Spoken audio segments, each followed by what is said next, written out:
The US and Iran have traded strikes for a second day, putting further strain on their renewed ceasefire agreement. Washington announced it struck dozens of military sites overnight, while Tehran reportedly targeted US bases in several countries, including Jordan this afternoon. It comes as Iran prepares to bury its former Supreme Leader Ali Khamenei, who was killed in strikes on the first day of the war in February. Expanding and intensifying. This was the second consecutive night of US strikes on Iran, with explosions reported across at least 5 provinces. And with threats, more could soon follow. We just hit them very hard, and I'd say we hit them 20-1. Every time they hit us, we're going to hit them 20. The US administration has insisted the strikes are a response to Iran's reported attacks on ships in the Strait of Hormuz, where maritime traffic appears to have again slowed, despite the agreement to reopen the key waterway. Last night, the US said it targeted at least 90 military facilities. However, Iran claims that civilian infrastructure, including railway bridges, had been struck, describing the attacks as a gross war crime. It also responded with strikes of its own, targeting US military bases in Kuwait, Qatar and Bahrain, while ballistic missiles were also reported to have been intercepted above Jordan this afternoon. These latest tit-for-tat strikes come as Iranians gather in the city of Mashhad to bury their former Supreme Leader Ali Khamenei, who was killed on the first day of the war in February. For many Iranians, his legacy is defined by oppression. But for these supporters, the multi-day funeral event is being used as a rallying call for the regime, a projection of unity in a country that remains on the edge of war. Kate Farley, RT News. Well, driven by the renewed conflict in the Middle East, oil prices have risen to their highest level in over 2 weeks. As a result, forecourt retailers here have warned the price of diesel at the pumps will likely rise by around 10 cents per litre in the coming days. Let's get more on this from our Consumer Affairs correspondent, Angus Cox. So, Angus, how quickly are we likely to see these increases on the forecourts?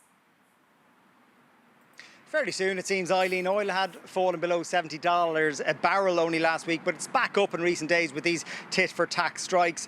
And it's very quickly having an effect on wholesale prices at the pumps. Forecourt retailers now expecting diesel prices to rise by around 10 cents per litre as soon as the weekend. And this is coming from the Convenience Stores and Newsagents Association, which represents around 300 filling stations. It says the wholesale price of diesel being delivered to forecourts today was 8 cents.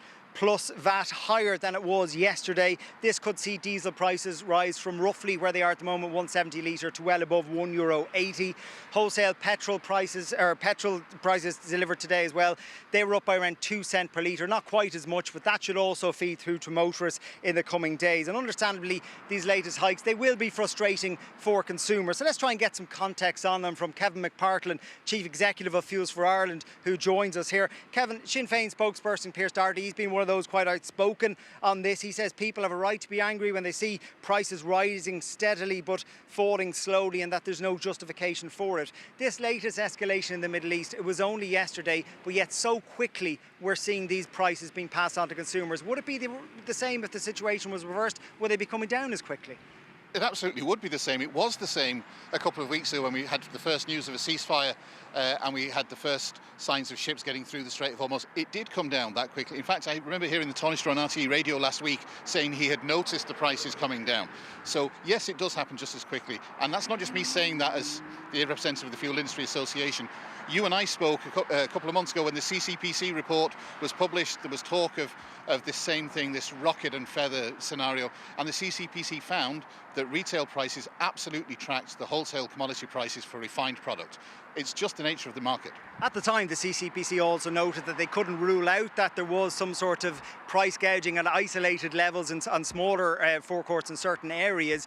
So is that maybe the reason why this perception is there? Well, look, you can't rule it out because every forecourt sets their own price. But what you can say is the research shows that on an average level, for the vast bulk of all of the forecourts in the country, the price is absolutely tracked. And I think, for politicians to be talking about people having a right to be angry, they absolutely do have a right to be angry, but they need to work out who the anger needs to be directed at. We are still in the situation where last week the Minister for Finance announced a 4-step process to make us spend more tax or make Irish motorists pay more tax for their fuel than anywhere else in Europe. I don't think that's right, and I think that's the thing that people should be angry about. OK, Kevin McPartland, Fuels for Ireland, thank you very much for that. Well, we're back to you in studio for the moment anyway. Diesel prices should be up by 10 cents per litre by the weekend. Angus Cox, thank you. Well, returning to those rising tensions in the Middle East, and we can speak now to former NATO analyst and defence and security lecturer at the University of Bath, Dr. Patrick Bury. Dr. Bury, thanks indeed for joining us on the 6-1. This memorandum of understanding, which had led to the ceasefire, is it dead in the water now, or can it survive?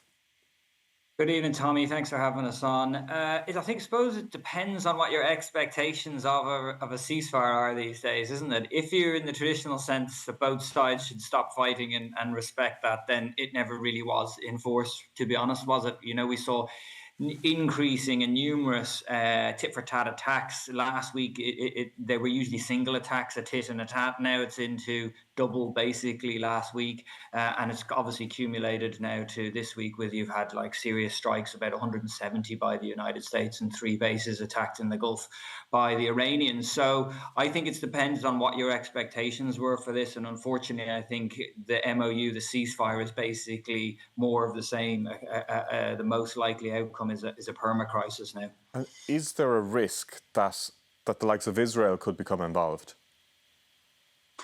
Well, Israel hasn't really stopped being involved, has it, with its war in Lebanon against Hezbollah? So it's all that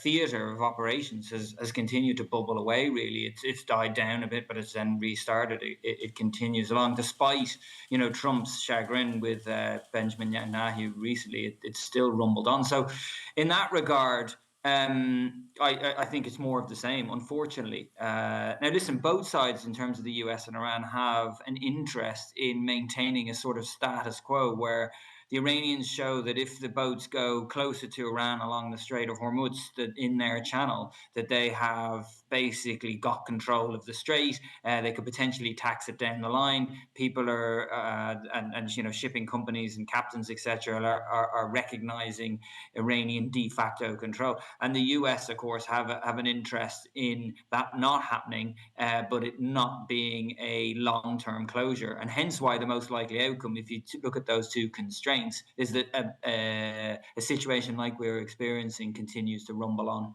Is it the case then that Iran actually, even if shipping is freed up, Iran still wants to maintain a high level of control over the Strait of Hormuz?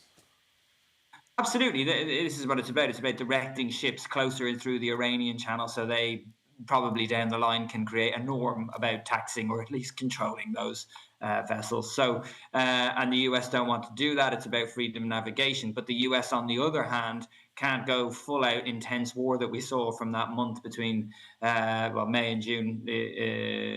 So that's one of the crucial things here, is essentially that the status quo of a kind of ceasefire with breaks but flaring up and both trying to impose costs on each other when something happens continues. All right, Dr. Patrick Bury, former NATO analyst and lecturer at the University of Bath. Thanks indeed for joining us on 6-1.